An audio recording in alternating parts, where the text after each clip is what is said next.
Should you or should you not give the UPSC Prelims this year? That is a tough question to answer because it could lead to a very good decision or a very bad decision. And there is a way to decide this. I will explain some thumb rules to come at a good decision about this question. It's going to arise in your mind sooner or later if it hasn't already. And in fact, the reality is that it arises in the minds of most serious aspirants because they have already committed time and energy and they've invested in the preparation and they have a natural healthy fear of failure. There is a natural and healthy and completely understandable fear and insecurity of not clearing the exam, of not doing well enough, of just having their dreams shattered. The dream sometimes of clearing the UPSC, of achieving this, of achieving your dream job is sometimes it becomes so large that it paralyzes us into thinking that the possibility of not clearing it is unthinkable. This drives the fear further. This creates more anxiety. So the first thing you need to do is to be very honest with yourself. Be very, very honest with yourself and ask yourself if it is fear driving this question or if it is some real, tangible, substantial reason that you have in your life. If it is fear, then you should probably give the attempt, given certain conditions. What happened to me was also quite similar when I was appearing for the UPSC exam. In fact, in my first attempt, the same question started to ring in my head and it started to bother me, and during times of weakness, at weak moments, at perhaps one particularly weak moment, I decided to quit. I decided that I do not want to give the exam because I would obviously fail, that I would obviously not be able to clear it, and that I was obviously not well prepared enough. And I made that decision based on the fear or whatever insecurity I had in my mind at that time. And I remember I told my mother that day about this decision. I said that I'm not well prepared enough, I'm not going to be able to clear it, so there's no point wasting the attempt. And I had all the justifications and the points which I'm sure you also have, all the arguments for not giving it. She said, hold on a minute, and she took the time to come home from work and she took me to the coaching institute. She took me into the institute where I was learning, where I was enrolled, and she made me meet the director to give me some counseling, to counsel me on this decision. And this gentleman realized very, very quickly that in my case, it was obviously the fear driving the decision. And he said to me that if you don't give the attempt this year, you will probably never give it. He said every year he sees people with the same question and he notices, he explained to me, that those who give in to the fear end up giving into the fear over and over, year after year after year. And it just compounds. So the only thing to do is to face it. And at that moment, during that meeting, I made the decision that I was going to give it. I justified this to myself by saying that I may not be good enough, I may be inadequate, may not be smart enough to clear this exam, time will tell, but I'm certainly no coward. And so with that justification, I jumped in, I made the decision, I told the director and I told my mother that I'm going to give it now, no matter what. And as it happened, I cleared the exam in the same year. And that was a turning point for me.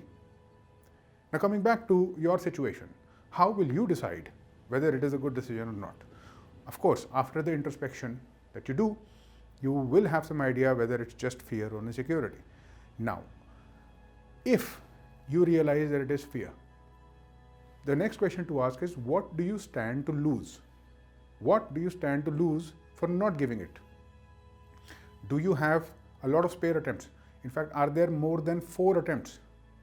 Are you in possession of more than 4 attempts? If yes, then you have no reason not to give the exam. If no, then you may consider the second question, the other criteria which I will describe. But if you have more than 4 attempts, regardless of what you've done in the past or how untrained you might be, there is still time to capture a lot of ground. In fact, there is enough time to probably clear it, even if you don't have much of a background. But if you have been studying already, if you've invested time and if you've invested your energy in classes or reading, and if you have some background, then you are very much in the race. In fact, most students who will clear the prelims in the coming months will do so because of the effort that they will put in now, not the effort that they put in months ago. So the race is very much open. It's still very much open. You're still you have a healthy chance, in fact, of clearing it. But you have zero chance of clearing it if you completely quit. Okay? So I would go one step further and suggest that if there are more than 4 attempts, you should, not only should you give this attempt, you should try to make this your best possible attempt. You should try to get this exam over with. You should try to clear it. You should try to do everything possible to clear it. And part of that, part of doing everything possible to clear it, part of the challenge is to control the fear, is to control the anxiety, is to control this insecurity. It's quite tragic. I hear that there are cases, people who clear the prelims and do not go to attempt the mains because they are convinced that they are not prepared enough. What could be more wasteful? And so don't let that happen to you. Let the decision be strategic. Another layer of objectivity, if you want to add to this decision, take a full-length mock test. Take a full-length mock test. If you score anything close to 30-40% even, enough time for you to gain the ground that you may have lost, and you can clear this exam, because like I mentioned, all the real work that goes into clearing it happens in the 3 to 4 to 5 months before the prelims. So don't quit based on only fear. And if you are in the fight, then be in the fight and give it your best shot.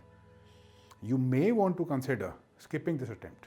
Maybe if you anticipate that the next 4 to 5 or 6 months or whatever time is left is very personally busy or very difficult time for you to begin with. Perhaps you're changing a job or having a child, or you're expecting a transfer, or you're expecting a lot of travel in your work, or some reason which you may have. But even then, if the criteria of the number of attempts is suggesting that it's more than 4, then you still have time to fight it out and give it. If not, then yes, you can be strategic. If you do not have enough attempts, if you think that giving this attempt might not be the best idea, you're simply not prepared at all, and there is no comparison, there is no way you can gather the lost ground, there is no way you can read all the books, and there is no way you can be remotely prepared. That is a very different thing from saying well prepared. If you can be remotely prepared, you still have a fighting chance. If you think that there is no chance, it's very low probability of you getting to do it because of extraneous circumstances, because you think you have the potential and you want to conserve this attempt, then this attempt becomes very, very precious. And in that situation, yes, you can be more strategic and perhaps skip it. In most cases, this is not the case. And if you fall in this category, then take the advice which the director gave me and don't give in to your fear. I hope this helps you. I hope this gives you a better framework to think about it. I've given you 3 layers to sum it up. 1, is it driven by fear or strategic thinking? 2, how many attempts are there? 3, what do you stand to lose if you do not give this attempt? 4, what do you anticipate in your life, in your personal life, in the next few months up to the exam? Take these insights, use them, make a good decision. I hope to see you clear the prelims soon. Thank you.